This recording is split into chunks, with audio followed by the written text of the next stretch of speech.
सवाल हमारे पास क्या है, मैं एज इट इज पहले सवाल पढ़ देता हूं और फिर उसके बाद उसका आंसर करता हूं. I want to keep my identity anonymous for personal reasons, but let you know that I live in Pakistan from past 3 years. भाई कहते हैं कि जी मैं पाकिस्तान में पिछले 3 साल से रह रहा हूँ. I have done my graduation in aeronautical engineering from Australia. Firstly, I would admire you regarding helping out people about their issues. I want to get answer of my question as I'm having puzzling issue in my life regarding having children. भाई कहते हैं कि मेरी जिंदगी में issue चल रहा है बच्चों के हवाले से. अब वो क्या है, आगे पढ़ते हैं. I am currently not married, मैं अभी शादीशुदा नहीं हूँ, but do intend to get married, लेकिन मैं चाहता हूँ कि मैं शादी करूँ और मैं सोच रहा हूँ कि मैं शादी करूँ. The matter that is confusing me whatever I want to become a parent or not, whether I want to become a parent or not. कह रहे हैं जो चीज़ मुझे कंफ्यूज कर रही है वो ये कर रही है क्या मैं औलाद इस दुनिया में लेकर आऊं, पेरेंट बनूं, वालिद बनूं या ना बनूं. दो it's widely observed and assumed that children and marriage go hand in hand, but I have a different point of view. I believe that having children is as decision that every couple should make consciously instead of assuming it's obligatory. I lean towards avoiding having children as far as I am concerned. I have always observed my father who has been away from us to earn, and we see him once in blue moon. His life seems like it has no purpose except for providing for his children. I have also seen that people face a lot of hassle and trouble due to their children, ranging from upbringing, grooming, financial responsibilities, education bring there for them emotionally, and many people are careless about their children since they have never took this decision consciously, so they take it for granted, due to which child suffer a lot. I don't have to get into the pressure of society to become parent, and on the other hand of the spectrum, I also get this thinking about the repercussions that might have down with not having children.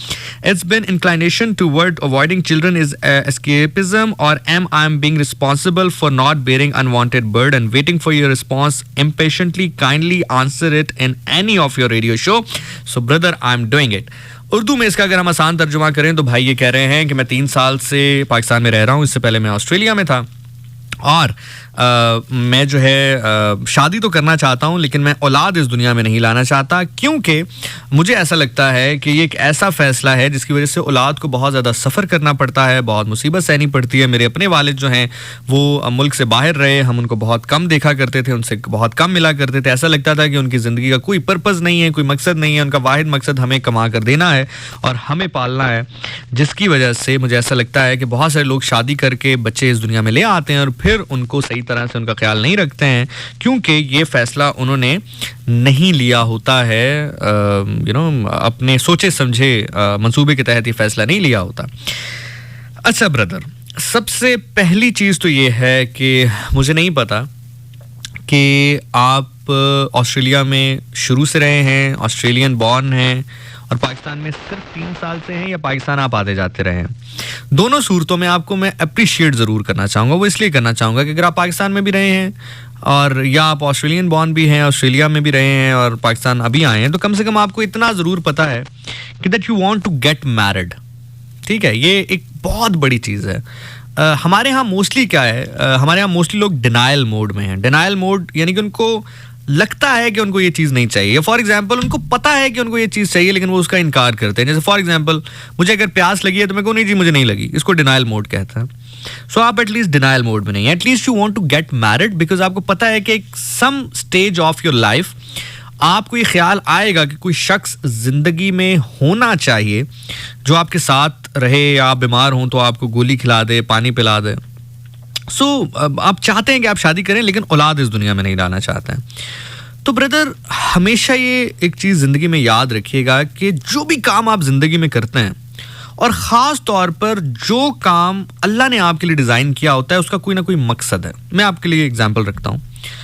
आप रोज़ा रखते हैं तो उसका एक मकसद तो ये होता है कि आप फास्टिंग, अल्लाह की जो है इबादत कर रहे हैं, आप भूखे रहते हैं, मेडिकल इसके बड़े फ़ायदे हैं. फिर उसके अलावा आपको ये एहसास होता है कि जो शख्स भूखा रहता है सारा दिन वो क्या फील करता होगा, फिर आप उस एहसास को दिल में रखते हुए उसको खाना खिलाता है, और इस तरह के छोटे छोटे मामला आते हैं. अब शादी करने का जो सबसे बड़ा मकसद होता है ना, वो 2 मकसद होता है. चूँकि हम ज़रा प्रैक्टिकली चीज़ों को लेकर चलते हैं तो प्रैक्टिकल बात ही करते हैं जो हकीकत है. देखिए, एक सबसे बड़ा मकसद ये होता है कि आप किसी दूसरे शख्स के साथ होना चाहते हैं। मैं इन्वर्टेड कॉमास में बात करूंगा क्योंकि छोटे छोटे बच्चे भी सुन रहे होते हैं। शादी का बहुत बड़ा मकसद है, ये वाहिद मकसद नहीं है, लेकिन शादी के जो पहले 3 बड़े मकसद हैं उनमें से पहला बड़ा मकसद यही होता है कि आप किसी शख्स के साथ होना चाहते हैं। चाहे आप मेल हैं या फीमेल हैं, हम डिजाइंड किए गए हैं इस तरह कि एक सर्टेन पॉइंट पर आकर हमें किसी दूसरे शख्स का साथ चाहिए होता है। अब आप डिनाइल मोड में रहें, आप उसको अंग्रेजी में आके तरह तरह के नाम हैं, मुझे आते हैं, मैं लेना नहीं चाहता यहाँ पे, उसको आप तरह तरह के नाम दे दें कि मैं ये हूँ, मैं ये हूँ, मैं ये हूँ, मतलब साइकोलॉजी में 2-4 नाम ऐसे मुश्किल मुश्किल से ढूंढ निकालें, तो वो एक अलग बात है। अदरवाइज इस दुनिया में जो शख्स पागल है, जिसको आप बज़ाहिर पागल कहते हैं, अगर आप उससे भी पूछे तो उसके भी 3-3 बच्चे होते हैं, ठीक है। तो इट्स नॉट बीइंग फनी, लेकिन मैं आपको रियल बात बता रहा हूँ, ठीक है। 10-10 भी होते हैं, बाहर से इशारा हुआ। सो मैं आपसे ये अर्ज कर रहा हूँ कि एक सर्टेन पॉइंट पे आके आपको इस चीज़ का एहसास होता है। अब उसकी 2 चीज़ें होती हैं, या तो ऑब्वियसली जो बाकी जगहों पर होता है, मैं ये नहीं कहूँगा कि बाकी ममालिक में होता है, पाकिस्तान में भी होता है, ऐसा तो नहीं है कि पाकिस्तान में गुनाह बिल्कुल होता ही नहीं है, पाकिस्तान में भी होता है, दूसरे मुल्कों में भी जो दूसरे ज़राए हैं, जो भी XYZ हैं, या तो आप उनकी जानिब चले जाते हैं, या फिर एक ऐसा तरीका जो कि दुनिया भर में मौजूद है। ऐसा भी नहीं कि शादी सिर्फ पाकिस्तान में या इंडिया में मौजूद है, इंग्लैंड में भी लोग शादियाँ ही करते हैं, मतलब जो मुस्लिम नहीं है वो भी शादियाँ करते हैं, मतलब जो क्रिश्चियंस हैं या जो ज्यूइश हैं या जो बाकी ममालिक में रहने वाले लोग हैं, अमेरिका में, इंग्लैंड में, जर्मनी में लोग शादियां करते हैं। ये शायद हमारी बड़ी गलत एक रविश है कि शायद हम लोग शादी करते हैं और वो लोग ओपन रिलेशनशिप में रहते हैं, वो भी शादियां करते हैं। उनके यहाँ भी जो मुकद्दस चीज़ मानी जाती है वो शादी ही बेसिकली मानी जाती है।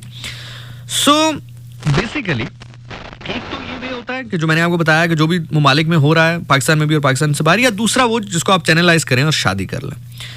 तो आप चूंकि उस पॉइंट पर ऑलरेडी मौजूद हैं कि जहां पर आप चाहते हैं कि आप शादी करें, ठीक है, तो ये तो आइडिया हो गया बिल्कुल क्लियर कि you don't want to stay alone, you want to get married, ये तो आप खुद कह रहे हैं। तो यहां तक तो हम आ गए हैं बड़े तरीके के साथ। अब इससे आगे 2 कदम चलते हैं। अब आप ये कह रहे हैं कि शादी के बाद जो दूसरा फेज होता है वालिद बनने वाला या वालिदैन बनने वाला, मैं चाहता हूं कि मैं उसको थोड़ा सा डिले करूं या मैं औलाद अपनी इस दुनिया में ना लेकर आऊं। तो मेरे भाई, पाकिस्तान में ऑलरेडी मैं बहुत सारे लोगों को पर्सनली जानता हूं कि जो इस मंसूबे पर कारबंद हैं, जिनकी शादियां हुई हैं, वो अच्छी ज़िंदगी गुजार रहे हैं, औलाद उनकी नहीं है, कंसेंशुअल नहीं है, या एक दूसरे की रजामंदी से उन्होंने ये फैसला लिया है और औलाद उनकी नहीं है। मैं बहुत सारे सेलिब्रिटीज़ को जानता हूँ, बहुत सारे आम लोगों को जानता हूँ।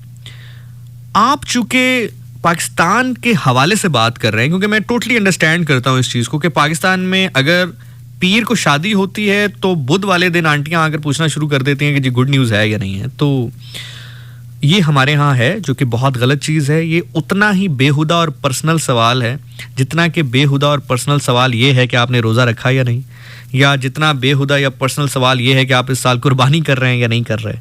तो ये बिल्कुल उतना ही पर्सनल और बेहुदा सवाल है। तो आप इस पॉइंट तक बिल्कुल ठीक हैं कि पाकिस्तान में शादियां और बच्चे पैदा होना ये हैंड टू हैंड चलता है, कि मतलब शादी हुई है और अगर 1 साल में कोई अल्लाह ने आपको औलाद नहीं दी है तो अक्सर लोग तो ये भी कहना शुरू कर देते हैं कि आप दूसरी शादी कर लें।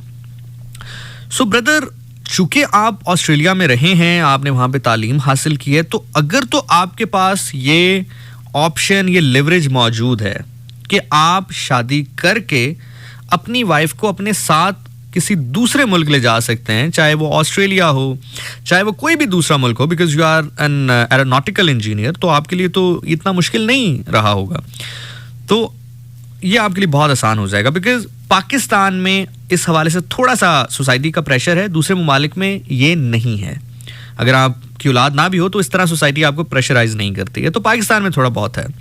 तो एक तो ये चीज़ हो सकती है, लेकिन उससे पहले आइदर आप अपनी वाइफ को बाहर ले जा पाते हो या नहीं ले जा पाते हो। उससे पहले एक पॉइंट बड़ा इंपॉर्टेंट है, जो कि पॉइंट आपको समझना है और इसको अप्लाई करना है before you get married to someone, कि क्या जो थॉट आपकी है जिससे आप शादी कर रहे हो, क्या उसकी भी ये थॉट है या नहीं है, क्या आप दोनों एक पेज पर हो या नहीं हो। और ये एक ऐसी चीज है कि इस पॉइंट पर अगर आप एक पेज पर हैं या नहीं है, या आपको शादी से पहले बताना है उसको।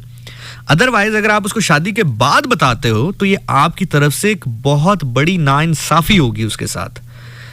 एक खातून, एक औरत के लिए सबसे बड़ी खुशी और सबसे बड़ा मकाम यही है कि वो माँ बने, क्योंकि जाहिर है माँ के पांव तले जन्नत है, फिर उसके तमाम तर जो प्रोटोकॉल्स हैं, बाकी मामलात हैं। तो एक औरत की ख्वाहिश हमेशा से ये रही है, नेचुरली भी, कुदरती तौर पर भी, कि वो माँ बने और जो अल्लाह ताला ने तमाम तर उसके लिए एक लवाजमात रखे हैं बीइंग अ मदर, वो उसको हासिल कर सके।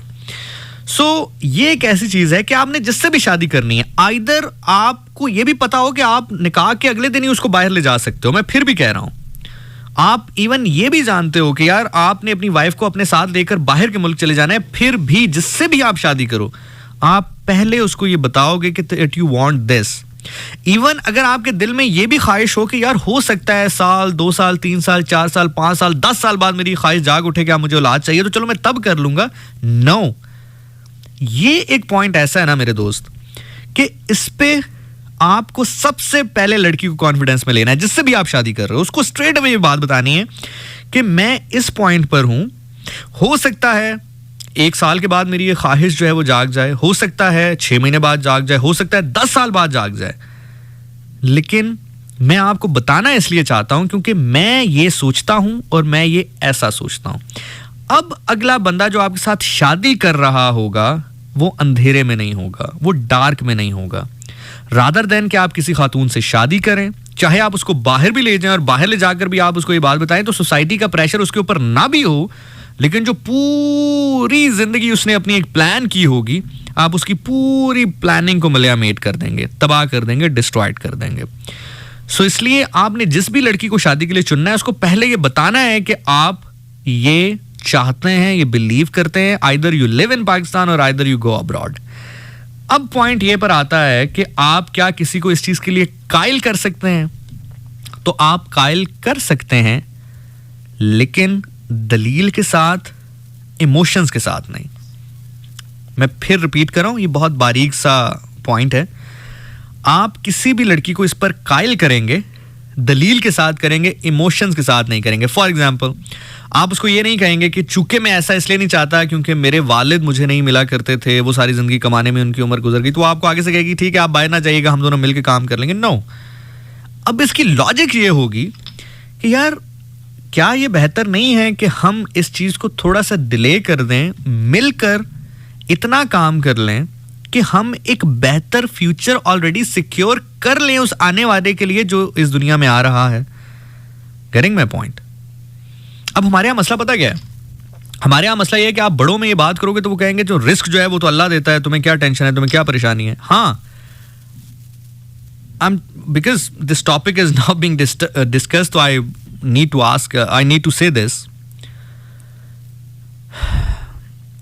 आप अपनी वाइफ के साथ हैं, अल्लाह ने आपको कंसीव करवा दिया है, अब आप उस बच्चे की जान नहीं ले सकते। समझ रहे मेरी बात?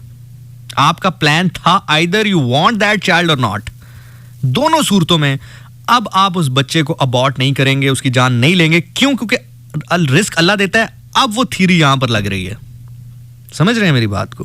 ये जो लोग अक्सर आपसे कहते हैं ना कि रिस्क देने वाली जात अल्लाह की है, जो आने वाला है वो अपना रिस्क लेकर आता है, वो जो पॉइंट है या वो जो थ्योरी है वो यहां पर एप्लीकेबल होती है कि you conceived, either you want it और नॉट। अब आप उस बच्चे को अबॉर्ट नहीं करेंगे, उसकी जान नहीं लेंगे आप। अब वो दुनिया में आएगा। क्यों? क्योंकि जिसने उसके जिस्म में रूह डाली है वो उसके मुंह में रोटी भी डालेगा। बट बिफोर दैट एक स्टेप पीछे, अगर आप कॉन्सेंशुअल ये फैसला करते हैं कि यार we don't want a child, और उसके लिए तमाम तर जो भी लवाजमात हैं, जो प्रोटोकॉल्स हैं, मेडिकल साइंस मौजूद है, डॉक्टर्स मौजूद हैं, इवन पाकिस्तान में बहुत काम हो रहा है इसके ऊपर, आप वो सारे प्रोटोकॉल्स लेते हैं। वो प्रोटोकॉल लेने के बावजूद भी अगर अल्लाह आपको कंसीव करवा देता है तो आप उसकी जान नहीं लेंगे। अगर वो प्रोटोकॉल्स आप फॉलो करते रहते हैं, 10 साल आप एक साथ रहें विदाउट अ बेबी, सो कोई मसला नहीं है इसमें।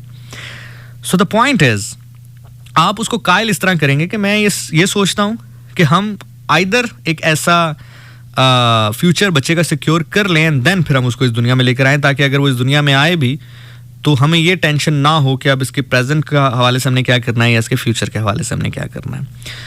और आप उसको इवन ये भी बताएंगे कि ये भी हो सकता है कि सब कुछ होने के बावजूद भी, because I believe you are an aeronautical engineer, आप अगर अपने वालिद की बात कर रहे हैं तो ठीक है, वो एक दौर था, वो गुजर गया, लेकिन आप माशाल्लाह इतना तो कमा ही सकते होंगे कि आप एक बेबी या एक औलाद तो अफोर्ड कर ही सकते हैं, लेकिन स्टिल आप नहीं चाहते हैं। तो ये भी आप उसको बताएंगे कि it's not only about the financial thing, सिर्फ ये नहीं है कि मैं पैसे की वजह से कह रहा हूं, हो सकता है मैं जिम्मेदारी भी ना लेना चाहता हूं, ये भी आप उसको हकीकत बताएंगे। इतने अंधेरे में भी नहीं रखना कि यार फाइनेंशियल टर्म्स की वजह से, क्योंकि हो सकता है कल को आप कोई लॉटरी लग जाए आपकी, हो सकता है कोई अल्लाह ताला आपको मालदार कर दे, वो आपसे फिर कहेंगे ले जी अब तो ये मामला हल हो गया, फिर आप क्या कहेंगे उनको। तो इसलिए आपने हर जाविया जो इस हवाले से खुल सकता है वो आपने उसके साथ शेयर करना है कि भाई मैं, हो सकता है मैं वो भी ना लेना चाहता हूँ, जिम्मेदारी भी ना लेना चाहता हूँ। अब सवाल यहाँ पर ये पैदा होता है कि क्या ऐसा कोई होगा जो ऐसी सोच रखता होगा, तो जवाब है हाँ। बहुत सारे लोग माशरे में मौजूद हैं, बहुत सारी खवातीन माशरे में मौजूद हैं, बहुत सारे ऐसे मर्द मौजूद हैं। अब सही या गलत का फैसला करने वाले ना तो हम जज हैं ना हमारा ये मामला है, लेकिन अगर आपकी थॉट से मुताबिकत रखती हुई कोई खातून आपको मिलती हैं, जो कि बहुत आसान है मेरे ख्याल से आजकल के दौर में, तो इट्स प्रीटी ईजी। आजकल के दौर में तो आप यकीन करें, मुझे लगता है कि वो दूसरी साइड वाली जो थॉट है वो मिलनी मुश्किल है कि आप घर बनाएं, हाउस वाइफ रहें, बच्चे हों, वो शायद मिलनी थोड़ी सी मुश्किल है, to be very honest and to be very frank. ये जो आप वाली थॉट है ये तो शायद मिलनी बहुत आसान है, अगर आप थोड़ा सा इस पे वर्कआउट करेंगे तो आपको काफ़ी बेहतर और अच्छे ऑप्शंस मिल जाएंगे और लोग इसको अप्रिशिएट करेंगे। अब हालांकि मैं आपको एक मजे की बात बताऊं इसमें, चलिए इसमें मैं ऐड कर देता हूं।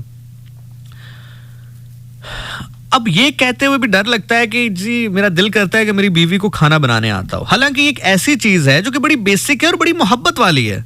मतलब आपको लिटरली इस जिस एरा में अब हम दाखिल हो चुके हैं, मतलब आप किसी लड़की से अगर शादी करना चाह रहे हो, अगर पूछा जाए आपसे कि जी कैसी लड़की चाहते हैं, तो ये जुमला कहते हुए भी आप इसके चाहते हैं कि मैं चाहता हूं जी मेरी बीवी खाना बड़ा अच्छा बनाती हो। वो अगला बंदा आपको कहता है क्या तुम उसको नौकरानी बनाने के लिए ला रहे हो, हालांकि इट्स नॉट अबाउट बीइंग नौकरानी। देखें, मर्द और औरत कभी बराबर नहीं हो सकता। किसी मकाम पर मर्द इतना ऊपर है कि औरत उसके पांव तक नहीं पहुंच सकती, किसी मकाम पर औरत इतनी ऊपर है कि मर्द उसके पांव के नाखून तक नहीं पहुंच सकता। क्यों? ये अल्लाह ताला ने मर्तबे सेट किए हैं, अल्लाह ताला ने इंसान की ज़रूरियात सेट की हैं, अल्लाह ताला ने इंसान की पूरी जो जिंदगी है उसको डिजाइन किया है। ठीक है, तो मर्द की एक नेचर में है कि कोई हो जो उसका ख्याल रखे। मैं आपको एक मजे की बात बताता हूं, मैं हमेशा इसको बिलीव करता हूं और मैंने हमेशा ये नोट भी किया है। अब हमारी जो फैमिली की छोटी छोटी बच्चियां हैं उनमें, बाकी आसपास हमेशा मेरा मोस्टली इंटरेक्शन जो है वो फीमेल से ही रहा। मेरी बॉसेस जो हैं वो मोस्टली फीमेल्स रहीं, प्रोड्यूसर्स मेरी फीमेल्स रहीं, कोलीग्स ज़्यादा फीमेल्स रहीं, फैन ज़्यादा फीमेल्स रहीं। लड़की की उम्र जो भी हो, जो एक फीमेल है, चाहे वो 4 साल की हो या 40 साल की हो, उसके अंदर एक माँ मौजूद होती है। आप कभी नोट करें, वो कभी अपनी गुड़िया के साथ वो बच्चों वाला लाड कर रही होती है जैसे माँ अपने बच्चे के साथ करती है। कभी वो अपने चॉकलेट के साथ, कभी अपने भाई के साथ, वो हमेशा कोई ना कोई चीज़ ढूंढती है, चाहे वो 4 साल की है या 40 साल की है, उसको कोई ना कोई चाहिए जिसपे वो अपना लाड निछावर कर सके, जैसे माँ अपना लाड निछावर कर सकती है। और ऑन दी अदर हैंड आप ये चीज़ भी नोट कीजिए, जो मर्द है, जो लड़का है, चाहे वो 2 साल का है, 20 साल का है, 50 साल का है, हमेशा उसको कोई एक ऐसी खातून चाहिए होती है जो कि उसकी माँ की तरह उसका ख्याल रखे, उसको अटेंशन दे। मैं हकीकत बता रहा हूं आपको। तो इसी तरह being a male, you want somebody to take care of you, to cook a food for you, to serve the food to you. अब लिटरली ये बात कहते हुए बंदा डरता है कि जी मेरी बीवी को खाना अच्छा बनाते हैं, तो अगला कह देता है जी आप नौकरानी बनाने ला रहे हैं उसको। सो जो आपकी थॉट है, बैक टू द पॉइंट, उस पे तो किसी का मिलना बहुत ज़्यादा आसान है, इतना ज़्यादा मिलना उसका जो है वो मुश्किल नहीं है। लेकिन ब्रदर, ये तो सारी वो चीज़ें हो गई हैं, ये तो सारे वो मामलात हो गए हैं जो कि यू नो कैन बी और कैन नॉट बी हैं। अब एज अ ब्रादराना मशवरा मैं आपको एक दे रहा हूँ। देखें यार, मैंने आपसे कहा था ना कि बेसिकली शादी के दो मकसद, उनमें से एक मकसद मैंने आपको बताया था, दूसरा मैंने दानिस्ता नहीं बताया था। दानिस्ता से मुराद ये है कि मैंने जानबूझकर नहीं बताया, क्योंकि मैं चाहता था कि मैं पहले ये पूरा आपको जो लॉजिकल या प्रैक्टिकल व्यू है वो दिखा दूं और फिर दूसरे मकसद की जानिब आऊं। क्योंकि अगर मैं आपको दूसरा मकसद साथ ही बता देता तो ये आपकी जो पूरी बेस है वो आपको नजर ना आ रही होती और आपको ऐसा लगता है कि कोई शख्स वही बातें आपके साथ रिपीट करके आपके सामने रख रहा है जो मोस्टली आप सुनते आए होंगे। तो ये प्रैक्टिकल व्यू देखने के बाद अब आते हैं उस दूसरे पॉइंट के ऊपर, जो शादी का दूसरा बड़ा मकसद है। शादी का जो दूसरा सबसे बड़ा मकसद है मेरे दोस्त, वो है फैमिली बनाना। This is the second most important thing if you want to get married. जब आप शादी करते हैं तो यही वजह होती है कि आप फैमिली बनाना चाहते हैं। अदरवाइज जैसे मैंने आपसे कहा कि जो ताल्लुक शादी के बंधन में बंधने के बाद होता है वो बाहर, मैं फिर कह रहा हूं, मैं इसको प्रमोट नहीं कर रहा, लेकिन पाकिस्तान में भी होता है, पाकिस्तान से बाहर भी होता है, करने को लोग कर लेते हैं। इवन दो जितना खर्चा एक बीवी पे होता है, शायद नहीं बल्कि यकीनी तौर पर उससे बहुत कम खर्चा बाकी मामलात में हो सकता है। मैं अगेन इन्वर्टेड कॉमास में बात कर रहा हूं, उससे कम खर्चा बाकी मामलात में, अगर वो बाहर रहे तो बाकी मामलात में उससे कम खर्चा होता है। लेकिन नहीं, मर्द शादी करता है। क्यों? औरत इवन शादी करती है क्यों? मतलब औरत बहुत सारी जिम्मेदारियां अपने सर पे लेती है, अपना घर छोड़ती है, अपने माँ बाप को छोड़ती है, अपना करियर इवन समटाइम छोड़ती है शादी करने के लिए। क्यों? क्योंकि वो फैमिली बनाना चाहती है। इसी तरह मर्द भी शादी करता है, एक्स्ट्रा रिस्पॉन्सिबिलिटीज अपने ऊपर लेता है। क्यों? क्योंकि वो फैमिली बनाना चाहता है। तो मेरे दोस्त, शादी का जो एक दूसरा सबसे बड़ा मकसद है वो फैमिली बनाना ही है। लेकिन अब गलती कहां पर हो जाती है हमसे? अब पॉइंट ये है कि हमसे गलती कहां पर हो जाती है? अगर इसका मकसद यही है तो फिर क्यों ऐसा गलत क्या हो जाता है? गलत ये हो जाता है, शादी करके फैमिली बनाना मकसद है, लेकिन शादी करके 1 साल के अंदर फैमिली बनाना मकसद नहीं है। समझ रहे हैं मेरी बात? It's not obligatory. मैं आपको मिसाल देता हूं। अल्लाह ने आपसे कहा कि निकाह करो, लेकिन उससे कहीं पर यह नहीं कहा कि साथ ही औलाद भी लेकर आनी है तुमने इस दुनिया में। समझ रहे हैं मेरी बात? ये बड़ी बारीक चीज है, इसको समझने की कोशिश करें। जो चीज जरूरी थी अल्लाह ने उस पर एम्फसिस किया। जो चीज जरूरी थी ना, जो मौके पर जरूरी चीज थी, अल्लाह ने उस पर एम्फसिस किया कि निकाह कर लो, शादी कर लो, हुक्म दिया इसका। फॉर एग्जाम्पल, चले और मिसाल देता हूं। अल्लाह के नबी सल्लल्लाहु अलैहि वसल्लम का फरमान है कि जो इस्तिताअत होने के बावजूद निकाह ना करे वो हम में से नहीं। फिर एक जगह पर तो बड़ी नाराजगी का भी इजहार किया कि निकाह करना चाहिए, अगर कोई निकाह जो है ना करे तो मैं उसकी तरफ देखूंगा भी नहीं रोज़े क़यामत। अब ये वो चीज़ें हैं जो कि रसूल अल्लाह सल्लल्लाहु अलैहि वसल्लम के शायान शान नहीं है। बट यहाँ पर अब एक पॉइंट सुनिएगा। बाज़ औक़ात चीज़ें अल्लाह के नबी सल्लल्लाहु अलैहि वसल्लम ने इसलिए भी फरमाई हैं कि उनकी इंपॉर्टेंस का अंदाज़ा लगाया जा सके। मैं एग्जाम्पल देता हूँ। कोई शख्स आया, कहा कि जी ये चोर बड़े घराने से है, इसको माफ कर दें। कहा तुमसे पहले कौमें इसलिए बर्बाद हो गई क्योंकि छोटा जुर्म करता था उसको पकड़ लेते थे, ताकतवर को छोड़ देते थे। मेरी बेटी फातिमा रज़ियल्लाहु ताला अन्हा भी अगर चोरी करती मैं उसके भी हाथ कटवा देता। आप जरा 1 मिनट के लिए सोचें, कहां पर बीबी फातिमा तो ज़ारा सलामुल्लाह अलैहा, कहां पर वो कि कायनात तो है ही उनकी, उन्होंने जिंदगी में किसी से क्या चीज ले सकती हैं वो, लेकिन कायनात ही उनकी है। लेकिन क्यों ये बात फरमाई? लोगों को इंपॉर्टेंस बताने के लिए, लोगों को उसकी अहमियत बताने के लिए कि ये इतनी जरूरी चीज है कि अगर ये ऐसा होता तो मैं अपनी बेटी के हवाले से भी ये चीज बर्दाश्त ना करता। इतनी इंपॉर्टेंट चीज है ये। तो इसी तरह ऑन दी अदर हैंड अल्लाह के नबी सल्लल्लाहु अलैहि वसल्लम ने ये नहीं कहा कि जो शादी करने के बाद औलाद न लेकर आए तो मैं उसकी तरफ नहीं देखूंगा। ये नहीं कहा। क्यों? कि जो चीज इंपॉर्टेंट है उसका हुक्म दिया। सो ब्रदर, फैमिली बनाना मकसूद जरूर है, लेकिन इमीडिएटली फैमिली बनाना मकसूद बिल्कुल नहीं है। So just get married. शादी करने से पहले मैं फिर, जैसे मैंने पहले भी आपसे अर्ज किया कि शादी करने से पहले आप उस खातून को सब कुछ बताएं हर जाविये से, और उसको ये भी बताएं कि ऐसा नहीं है कि मैं, हो सकता है आई वांटेड टू, क्योंकि इवेंचुअली मैं आपको एक बात बताऊं ब्रदर, एक सर्टेन पॉइंट पर आकर आपको ये लगता है कि औलाद भी होनी चाहिए।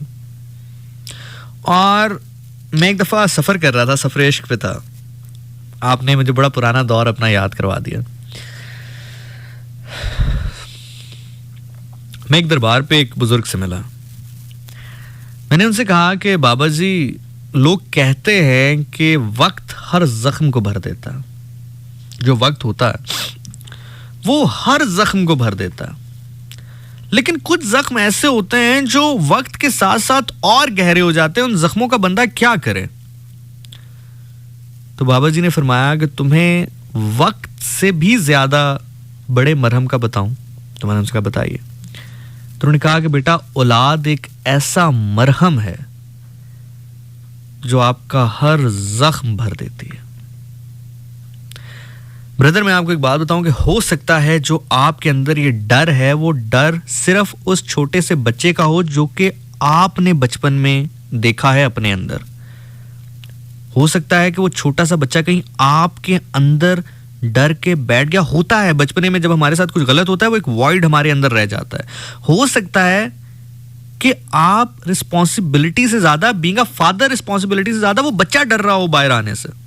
वो जो आपके अंदर का बच्चा है वो आपको डरा रहा हो कि देखो, तुम अपने बाप को अरसों नहीं देखा करते थे, देखो तुम्हारे बाप ने सारी जिंदगी कमाने पे लगा दी, देखो तुम्हारे साथ बचपने में ये हुआ है, किसी और बच्चे के साथ बचपने में ये ना हो सकता है कि वो आपका अंदर का बच्चा जो है वो डरा हो। उस बच्चे को समझाएं, उस बच्चे को समझाएं कि जिंदगी में बहुत सारे मामलात होते रहते हैं मेरे दोस्त। जिंदगी हर एक के लिए गुलजार नहीं है और हर एक के लिए खार भी नहीं है। मैं फिर रिपीट कर रहा हूं, अगर हर एक के लिए जिंदगी गुलजार नहीं है तो हर एक के लिए जिंदगी खार भी नहीं है।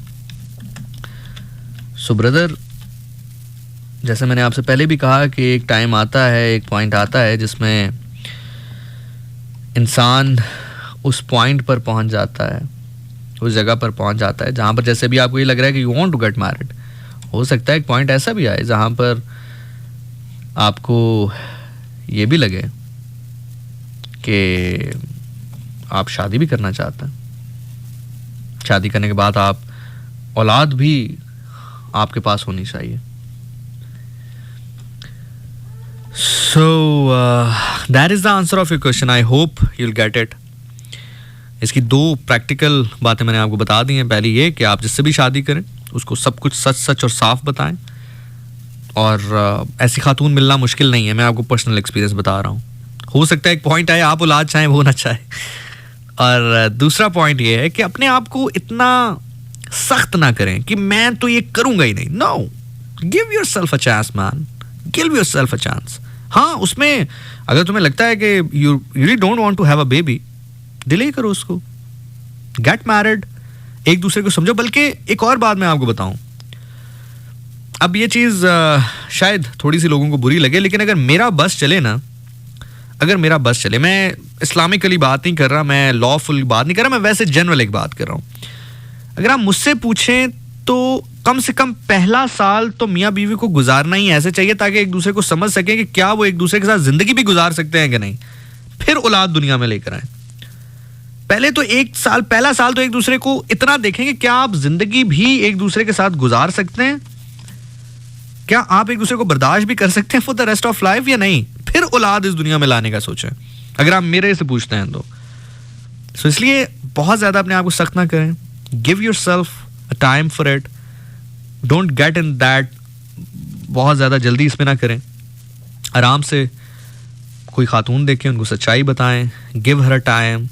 If you found someone the love of your life, get married to her, you know, live your life span as you want, and फिर जिंदगी के किसी पॉइंट पर अगर लगे कि let's have a kid now, so go for it. So may Allah bless you with that. और इस तरह के लोग मिलना मुश्किल नहीं है। जिंदगी हर एक के लिए खार नहीं है, हर एक के लिए गुलजार भी नहीं है।